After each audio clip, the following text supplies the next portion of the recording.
Hello friends, welcome to daily exam bytes YouTube channel. ఈరోజు మనం April 24th current affairs గురించి మాట్లాడుకుందాం. చాలా మంచి క్వశ్చన్స్ ఉన్నాయి. వీడియో లాస్ట్ వరకు చూడండి. ఫస్ట్ క్వశ్చన్, పంచాయతీరాజ్ దినోత్సవం ఎప్పుడు జరుపుకుంటారో తెలుసు కదండి. ఏప్రిల్ 24న జరుపుకుంటాం. అయితే 73వ రాజ్యాంగ సవరణ చట్టం ఎన్ని సంవత్సరాలు పూర్తవుతుంది ఈ ఏప్రిల్ 24, 2026తో అంటే కరెక్ట్ ఆన్సర్ ఆప్షన్ సి 33 సంవత్సరాలండి.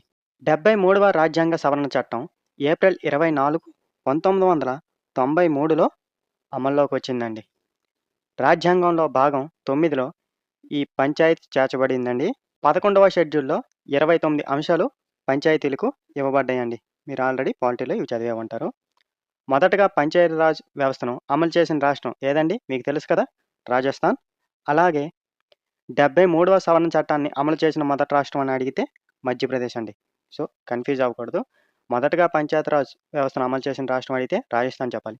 73వ సవరణ చట్టాన్ని అమలు చేసిన మొదటి రాష్ట్రం అంటే మధ్యప్రదేశ్ వస్తుందండి. ఓకేనా? మన క్వెషన్ ఏంటంటే, జాతీయ పంచాయతీరాజ్ దినోత్సవం సందర్భంగా 73వ రాజ్యాంగ సవరణ చట్టం ఎన్ని సంవత్సరాలు పూర్తి చేసుకుంది అంటే కరెక్ట్ ఆన్సర్ ఆప్షన్ సి 33 సంవత్సరాలండి. అయితే మనం ఈ జాతీయ పంచాయతీరాజ్ దినోత్సవం ఎప్పుడు జరుపుకుంటాం? ఏప్రిల్ 24న జరుపుకుంటాం. అయితే ఈ 73వ రాజ్యాంగ సవరణ చట్టం ఎప్పుడండి అమల్లోకి వచ్చింది? ఏప్రిల్ 24, 1993లో అమల్లోకి వచ్చిందండి. అయితే ఇవి ఏ భాగంలో ఉన్నాయి అంటే 9వ భాగంలో ఉన్నాయండి. అలాగే షెడ్యూల్స్ గురించి అడిగితే 11వ షెడ్యూల్‌లో ఉంది. అందులో ఎన్ని అంశాలు ఇవ్వబడ్డాయి పంచాయతీలకంటే 29 అంశాలు ఇవ్వబడ్డాయి. అలాగే మొదటి పంచాయతీరాజ్ వ్యవస్థను అమలు చేసిన రాష్ట్రం అని అడిగితే రాజస్థాన్ అని చెప్పాలి. ఈ 73వ సవరణ చట్టాన్ని అమలు చేసిన మొదటి రాష్ట్రం అని అడిగితే మధ్యప్రదేశ్ వస్తుందండి. కన్‌ఫ్యూజ్ అవ్వకూడదు. ఓకేనా? క్వెషన్ ఏ విధంగానైనా అడగొచ్చు. అందుకోసమే మీకు ఈ పాయింట్స్ అన్నీ చెప్తున్నాం. ఓకేనా? నెక్స్ట్ క్వెషన్, కోనార్క్ సూర్య దేవాలయంలో ఏ సంస్థ పరిరక్షణ పనులను ప్రారంభించింది? కరెక్ట్ ఆన్సర్ చూడండి. ఆప్షన్ ఏ భారత పురావస్తు సర్వే అండి. ఆర్కియలాజికల్ సర్వే ఆఫ్ ఇండియా అంటాం. అయితే ఈ కోనార్క్ దేవాలయం ఎక్కడుందో తెలుసు కదండి. ఒడిశాలో ఉంది. దీనిని ఎవరు నిర్మించారు అంటే 13వ శతాబ్దంలో నరసింహదేవ వన్ నిర్మించారండి. Archaeological survey of India Jagamohana assembly హాల్లోని ఇసుకను తొలగించడం ప్రారంభించిందండి. ఈ ఇసుకను 1903లో బ్రిటిష్ వారు కూలిపోకుండా నిలుపుటకు నింపారండి అప్పుడు. ఓకేనా? అయితే 122 సంవత్సరాల తర్వాత ఇసుక కుదించబడడంతో పై భాగంలో 12 అడుగుల గ్యాప్ ఏర్పడిందండి. ఇది నిర్మాణానికి ప్రమాదం కలిగిస్తుందండి. అయితే 1984లో యునెస్కో వరల్డ్ హెరిటేజ్ సైట్‌గా ఇది గుర్తింపు పొందిందండి. మీకు ఆల్రెడీ తెలిసే ఉంటుంది. సో, మన క్వెషన్ ఏంటంటే, కోనార్క్ సూర్య దేవాలయంలో ఏ సంస్థ పరిరక్షణ పనులను ప్రారంభించింది అంటే కరెక్ట్ ఆన్సర్ ఆప్షన్ ఏ భారత పురావస్తు సర్వే అండి. దాన్నే ఆర్కియలాజికల్ సర్వే ఆఫ్ ఇండియా అని అంటాం. అయితే ఈ టెంపుల్‌ని ఎవరు ఎప్పుడు నిర్మించారు అని అడిగితే 13వ శతాబ్దంలో నరసింహదేవ వన్ నిర్మించారండి. అయితే ఈ archaeological survey of India Jagamohana assembly హాల్లోని ఇసుకను తొలగించడం ప్రారంభించిందండి ఇప్పుడు. ఈ ఇసుకను 1903లో బ్రిటిష్ వారు కూలిపోకుండా నిలుపుటకు నింపారండి. అయితే 122 సంవత్సరాల తర్వాత ఇసుక కుదించబడడంతో పైభాగంలో 17 అడుగుల గ్యాప్ ఏర్పడిందండి. ఇది నిర్మాణానికి ప్రమాదం కలిగిస్తుంది. అందుకోసం తొలగిస్తున్నారు ఇప్పుడు. అయితే ఇక్కడ ఇంకో విషయం ఏంటంటే, ఎప్పుడండి 1984లో యునెస్కో వరల్డ్ హెరిటేజ్ సైట్‌గా గుర్తించిందండి. ఓకేనా? నెక్స్ట్ క్వెషన్, 15 సంవత్సరాలలోపు పిల్లల కోసం సోషల్ మీడియా యాక్సెస్‌ను పరిమితం చేసే కొత్త చట్టాన్ని ఏ దేశం ఆమోదించింది? కరెక్ట్ ఆన్సర్ చూడండి. ఆప్షన్ బి టర్కీ అండి. ఈ చట్టంలో 2 స్థాయిల వ్యవస్థ ఉందండి. 15 సంవత్సరాలలోపు పిల్లలకు పూర్తిగా నిషేధం అండి. 15-17 సంవత్సరాల వారికి పరిమిత యాక్సెస్ మాత్రమే అనుమతండి. సో, గుర్తుంచుకోవాలి. అయితే మనం ఈ సోషల్ మీడియా యాక్సెస్ బ్యాన్ పైన చాలా సార్లు మనం మాట్లాడుకున్నాం. చాలా కంట్రీస్ తెచ్చాయి. అయితే మొట్టమొదటిసారిగా ఆస్ట్రేలియా 16 సంవత్సరాల్లో పిల్లలకు సోషల్ మీడియాను పూర్తిగా నిషేధించిన మొదటి దేశం అండి. ఇది గుర్తుంచుకోవాలి. ఆస్ట్రేలియా, 16 సంవత్సరాల ఏజ్ 2 గుర్తుంచుకోవాలి. అయితే మన భారతదేశంలో కూడా కొన్ని స్టేట్స్ ప్రకటించాయండి. మొదటగా కర్ణాటక 16 సంవత్సరాలు, తర్వాత ఆంధ్రప్రదేశ్ 13 సంవత్సరాలు. ఈ రాష్ట్రాలు కూడా ఇలాంటి నిర్ణయాలు ప్రకటించాయండి. ఓకేనా? సో, ఇప్పుడు మన క్వెషన్ ఏంటంటే, ఎన్ని సంవత్సరాలండి? 15 సంవత్సరాలలోపు పిల్లల కోసం సోషల్ మీడియా యాక్సెస్‌ను పరిమితం చేసే కొత్త చట్టాన్ని ఏ దేశం ఆమోదించింది అంటే correct answer option B Turkey అండి. అయితే ఇందులో 2 వ్యవస్థలున్నాయండి. 15 సంవత్సరాల పిల్లలకైతే పూర్తిగా నిషేధం. 15-17 సంవత్సరాల వారికైతే పరిమిత యాక్సెస్ మాత్రమే అనుమతి ఉంటుందండి అక్కడ. అయితే ఈ సోషల్ మీడియా బ్యాన్ గురించి మాట్లాడుకుంటే మనకి మొట్టమొదటి దేశం ఆస్ట్రేలియా అండి. 16 సంవత్సరాల పిల్లలకు సోషల్ మీడియా పూర్తిగా నిషేధించింది. అయితే మన భారతదేశంలో చూసుకుంటే కర్ణాటక 16 సంవత్సరాల వరకు, ఆంధ్రప్రదేశ్ 13 సంవత్సరాల వరకు ఈ రాష్ట్రాలు కూడా ఇలాంటి నిర్ణయాలు ప్రకటించాయండి. ఓకేనా? ఇవి కూడా గుర్తుంచుకోవాలి. ఓకేనా? Next question. ప్రపంచంలో మొట్టమొదటి శాశ్వత అణు వ్యర్థ నిల్వ కేంద్రాన్ని ఏ దేశం నిర్మించింది? కరెక్ట్ ఆన్సర్ చూడండి. ఆప్షన్ డి ఫిన్లాండ్ అండి. ఈ నిల్వ కేంద్రం ఫిన్లాండ్లోని ఓంకాలో ఉందండి. 1,00,000 సంవత్సరాల వరకు అణు వ్యర్థాలను నిల్వ చేయగలదండి ఇది. ఇది భూమికి 400 నుండి 450 మీటర్ల లోతులో ఉందండి. ఇది 1.9 బిలియన్ సంవత్సరాల పాత స్థిరమైన రాక్ నిర్మాణంతో నిర్మించబడిందండి. సో గుర్తుంచుకోవాలి. క్వశ్చన్ ఏంటండి? ప్రపంచంలో మొట్టమొదటి శాశ్వత అణు వ్యర్థ నిల్వ కేంద్రాన్ని ఏ దేశం నిర్మించింది అంటే correct answer option D Finland అండి. ఈ నిల్వ కేంద్రం ఫిన్లాండ్లోని ఎక్కడండి? ఓంకాలో ఉందండి. అయితే 1,00,000 సంవత్సరాల వరకు అణు వ్యర్థాలను నిల్వ చేయగలదండి. ఇది భూమికి 400 నుంచి 450 మీటర్ల లోతులో ఉందండి. అయితే ముఖ్యాంశం ఏంటంటే ఇది 1.9 బిలియన్ సంవత్సరాల పాత స్థిరమైన రాక్ నిర్మాణంతో నిర్మించబడిందండి ఇది. ఓకేనా? గుర్తుంచుకోవాలి. Next question. మొదటి పాకిస్తానీ వ్యోమగామిని అంతరిక్షానికి పంపనున్న దేశం ఏది? కరెక్ట్ ఆన్సర్ చూడండి. ఆప్షన్ సి చైనా అండి. చైనా తన టియాంగోంగ్ స్పేస్ స్టేషన్కు ఒక పాకిస్తానీ వ్యోమగామిని పంపనుందండి. ఎవరు అంటే మహమ్మద్ జీషన్ ఆలీ అలాగే ఖుర్రం దౌద్ అండి. ఈ మిషన్ విజయవంతమైతే చైనా స్పేస్ స్టేషన్కు వెళ్ళిన మొదటి విదేశీ వ్యోమగామి అవుతారండి. అలాగే పాకిస్తాన్ నుండి అంతరిక్షంలోకి వెళ్ళిన తొలి వ్యక్తి అవుతారండి. సో మన క్వశ్చన్ ఏంటంటే మొదటి పాకిస్తానీ వ్యోమగామిని అంతరిక్షానికి పంపనున్న దేశం ఏది అంటే correct answer option C China అండి. చైనా తన టియాంగోంగ్ స్పేస్ స్టేషన్కు ఒక పాకిస్తానీ వ్యోమగామిని పంపనుందండి. ఎవరు వాళ్ళంటే మహమ్మద్ జీషన్ ఆలీ అలాగే ఖుర్రం దౌద్ కూడా ఉన్నారండి. ఈ మిషన్ విజయవంతమైతే చైనా స్పేస్ స్టేషన్కు వెళ్ళిన మొదటి విదేశీ వ్యోమగామి అవుతారు. అలాగే పాకిస్తాన్ నుండి అంతరిక్షంలోకి వెళ్ళిన తొలి వ్యక్తి కూడా అవుతారండి. ఓకేనా? Next question. యుద్ధవీరుడు సాగత్ సింగ్ రాథోడ్ విగ్రహాన్ని ఏప్రిల్ 22, 2026న ఏ జిల్లాలో ఆవిష్కరించారు? కరెక్ట్ ఆన్సర్ చూడండి. ఆప్షన్ సి చురు అండి. ఈ కార్యక్రమాన్ని రాజస్థాన్ ముఖ్యమంత్రి భజన్లాల్ శర్మ మరియు లోక్సభ స్పీకర్ ఓం బిర్లా నిర్వహించారండి. సాగత్ సింగ్ రాథోడ్ పద్మభూషణ్ 1972లో మరియు పరమ విశిష్ట సేవా మెడల్ పురస్కార గ్రహీత అండి.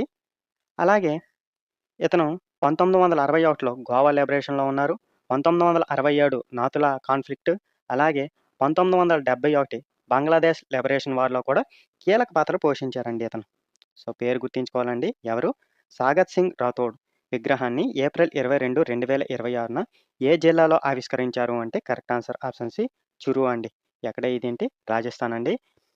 ఈ ఈ కార్యక్రమానికి రాజస్థాన్ ముఖ్యమంత్రి భజన్లాల్ శర్మ మరియు లోక్సభ స్పీకర్ ఎవరండి? ఓం బిర్లా నిర్వహించారండి. అయితే ఈ సాగత్ సింగ్ రాథోడ్ పద్మభూషణ్ అందుకున్నారండి. ఎప్పుడంటే 1972లో మరియు పరమ విశిష్ట సేవ మెడల్ పురస్కార గ్రహీత అండి. అయితే ఇతను కీలక పాత్ర పోషించిన అంశాలు చూసుకుంటే 1961లో గోవా లిబరేషన్ అలాగే 1967లో నాతులా కాన్ఫ్లిక్ట్ అలాగే 1971లో బంగ్లాదేశ్ లిబరేషన్ వార్లో కీలక పాత్రలు పోషించారండి. ఓకేనా? Next question. గణిత శాస్త్రంలో విశేష కృషి చేసినందుకు బ్రేక్ త్రూ ప్రైజ్ 2026తో ఎవరు సత్కరించబడ్డారు? కరెక్ట్ ఆన్సర్ చూడండి. ఆప్షన్ ఏ ఫ్రాంక్ మొర్లే అండి. బ్రేక్ త్రూ ప్రైజ్ను సైన్స్ యొక్క ఆస్కార్స్ అని పిలుస్తారండి. 2012లో ఫిజిక్స్, 2013లో లైఫ్ సైన్సెస్ మరియు మ్యాథమెటిక్స్ ప్రారంభించారండి. బహుమతి చూసుకుంటే ప్రతి విజేతకు $3 మిలియన్ ఇవ్వబడుతుందండి. ఇది నోబెల్ ప్రైజ్ కంటే ఎక్కువ నగదు విలువ కలిగి ఉందండి. ఓకేనా? సో మన క్వశ్చన్ ఏంటండి? గణిత శాస్త్రంలో విశేష కృషి చేసినందుకు ఏదండి బ్రేక్ త్రూ ప్రైజ్ 2026తో ఎవరు సత్కరించబడ్డారు అంటే correct answer option A Frank Morley అండి. అయితే ఈ బ్రేక్ త్రూ ప్రైజ్ను సైన్స్ యొక్క ఆస్కార్స్ అని పిలుస్తారండి. ఇవి ఎప్పుడు ప్రారంభించారంటే 2012లో ఫిజిక్స్, 2013లో లైఫ్ సైన్సెస్ మరియు మ్యాథమెటిక్స్ ప్రారంభించారండి. బహుమతి ఎలా ఇస్తున్నారు అంటే ప్రతి విజేతకు $3 మిలియన్ ఇవ్వబడుతుందండి. ఇది నోబెల్ ప్రైజ్ కంటే ఎక్కువ నగదు విలువ కలిగి ఉంటుందండి. ఓకేనా? Next question. యూకేలోని హౌస్ ఆఫ్ లార్డ్స్లో గ్లోబల్ గ్రీన్ ఐకాన్ అవార్డుతో ఎవరు సత్కరించబడ్డారు? కరెక్ట్ ఆన్సర్ చూడండి. ఆప్షన్ బి సంతోష్ కుమార్ అండి. జోగినపల్లి సంతోష్ కుమార్ తెలంగాణ రాష్ట్రం నుండి మాజీ రాజ్యసభ సభ్యుడండి. అతను 2018 నుంచి 2024 వరకు రాజ్యసభ సభ్యుడిగా ఉన్నారండి. తెలంగాణకు హరితహారం కార్యక్రమాన్ని ముందుకు తీసుకెళ్లడంలో కీలక పాత్ర పోషించారండి. ఈ కార్యక్రమం ద్వారా రాష్ట్ర గ్రీన్ కవర్ 21% నుండి 29% వరకు పెరిగిందండి. ఓకేనా? సో, గుర్తుంచుకోవాలి. ఎక్కడండి? యూకేలోని హౌస్ ఆఫ్ లార్డ్స్‌లో గ్లోబల్ గ్రీన్ ఐకాన్ అవార్డుతో ఎవరు సత్కరించబడ్డారు అంటే correct answer option B Santosh Kumar అండి. ఎవరండి ఈ సంతోష్ కుమార్ అంటే జోగిన్పల్లి సంతోష్ కుమార్ తెలంగాణ నుండి మాజీ రాజ్యసభ సభ్యుడండి. ఎప్పుడు చేశారు అంటే 2018 నుండి 2024 వరకు పదవీ కాలం అండి. అయితే ఈయన తెలంగాణకు హరితహారం కార్యక్రమాన్ని ముందుకు తీసుకెళ్లడంలో కీలక పాత్ర పోషించారండి. ఈ కార్యక్రమం ద్వారా రాష్ట్ర గ్రీన్ కవర్ ఎంతండి 21% నుండి దాదాపు 29% వరకు పెరిగిందండి. ఓకేనా? సో, గుర్తుంచుకోవాలి. Next question. నాస్కామ్ NASSCOM కొత్త చైర్మన్‌గా ఎవరు నియమితులయ్యారు? కరెక్ట్ ఆన్సర్ చూడండి. ఆప్షన్ ఏ శ్రీకాంత్ వెలమకన్ని అండి. ఈ NASSCOM national association of software and service companies full form అండి దానిది. భారతదేశంలో ఐటీ మరియు బిజినెస్ ప్రాసెస్ మేనేజ్మెంట్ పరిశ్రమ ప్రాతినిధ్యం వహించే అగ్రగామి సంస్థ అండి ఇది. అయితే శ్రీకాంత్ వెలమకన్ని ఒక ఏఐ నిపుణుడండి. అలాగే ఫ్రాక్టల్ అనలిటిక్స్ సహ వ్యవస్థాపకుడండి ఇతను. సో, గుర్తుంచుకోవాలి. ఏదండి? నాస్కామ్ కొత్త చైర్మన్‌గా ఎవరు నియమితులయ్యారు అంటే correct answer option A Srikanth Velamakanni అండి. ఏంటి నాస్కామ్ ఫుల్ ఫామ్ ఏంటి అంటే national association of software and service companies అండి. ఇది భారతదేశంలోని ఐటీ మరియు బిజినెస్ ప్రాసెస్ మేనేజ్మెంట్‌లో ప్రాతినిధ్యం వహించే అగ్రగామి సంస్థ అండి. అయితే ఈ శ్రీకాంత్ వెలమకన్ని ఎవరు అంటే ఒక ఏఐ నిపుణుడండి. అలాగే ఫ్రాక్టల్ అనలిటిక్స్ సహ వ్యవస్థాపకుడండి. ఓకేనా? Next question. జపాన్ యొక్క ఐటీఓ సిహెచ్యు కార్పొరేషన్‌తో గ్రీన్ అమ్మోనియా సరఫరా ఒప్పందాన్ని ఏ కంపెనీ సంతకం చేసింది? Correct answer option D ఎల్&టి energy green tech అండి. ఈ ఒప్పందం ద్వారా సంవత్సరానికి 3,00,000 టన్నుల గ్రీన్ అమ్మోనియా సరఫరా చేయనున్నారండి. నేషనల్ గ్రీన్ హైడ్రోజన్ మిషన్‌కు మద్దతిస్తుంది ఇది.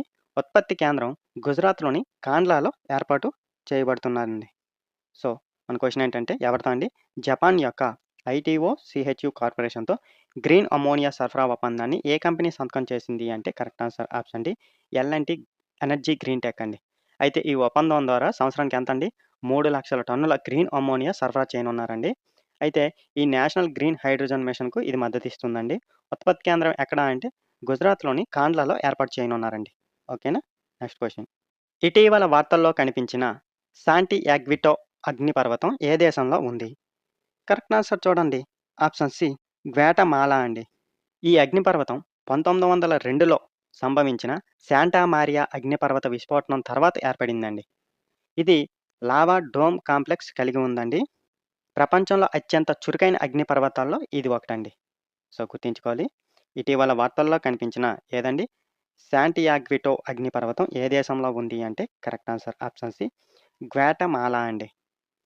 అయితే ఈ అగ్నిపర్వతం 1902లో సంభవించిన శాంటా మారియా అగ్నిపర్వత విస్ఫోటనం తర్వాత ఏర్పడిందండి. ఇది లావా డోమ్ కాంప్లెక్స్ కలిగి ఉంది. ప్రపంచంలోని అత్యంత చురుకైన అగ్నిపర్వతాల్లో ఒకటండి. ఓకేనా? Next question. Quiz of the day అండి. మనం ఆల్రెడీ ఈ క్వెషన్ గురించి డిస్కస్ చేసాం. ఆన్సర్ తెలిస్తే మీరు కింద కామెంట్‌లలో చెప్పండి. మొదటి పాకిస్తానీ వ్యోమగామిని అంతరిక్షానికి పంపనున్న దేశం ఏది? మీకు ఆన్సర్ తెలిస్తే కామెంట్ రూపంలో తెలియజేయండి. ఈ వీడియో ఉపయోగపడితే లైక్ చేయండి. అలాగే మీ ఫ్రెండ్స్‌కి కూడా షేర్ చేసి సపోర్ట్ చేయండి. ఇలాంటి కరెంట్ అఫైర్స్ కోసం మా ఛానల్‌ని సబ్స్క్రైబ్ చేయండి. Thank you for watching.